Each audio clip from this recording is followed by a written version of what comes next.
Hello everybody on YouTube land, a film review for you today of the film Bumblebee, the new Transformers spin-off that's not directed by Bag of Explosions' Michael Bay.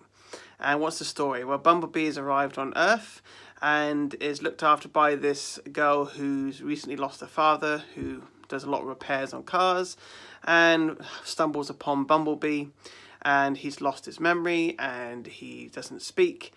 But these two grow a friendship between them, like a secret bond, and they become very close friends.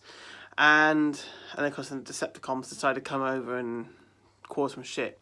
So that's the basic premise for this movie. And this is like an 80s movie that was made today with a fantastic soundtrack. And I thought this was a really good movie. Probably my favourite Transformers movie. It's got an emotional punch to it. It's got characters that you care for. It's got a script that's good and is funny.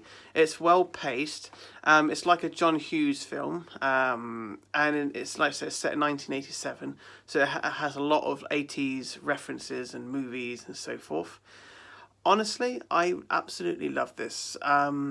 It's not perhaps the world's best film ever made. It's a little bit like E.T. in some ways, but story structure wise, but I actually think this is the best Transformers movie, and with my central favourite character from those films, which is Bumblebee. He was always my favourite, so I'm glad there was a spin-off film about him, and it fits in well with the other movies. There's no tie-ins to the new movie, so there's not going to be any spoilers in this review, so but let's just leave it at that, shall we? So it's a good film, it's got a good script, the soundtrack's great, the acting's good. You can actually tell who's fighting who as well, which was a big problem with the Michael Bay movies. Sometimes you couldn't quite work out which robot's good and bad when they're fighting each other.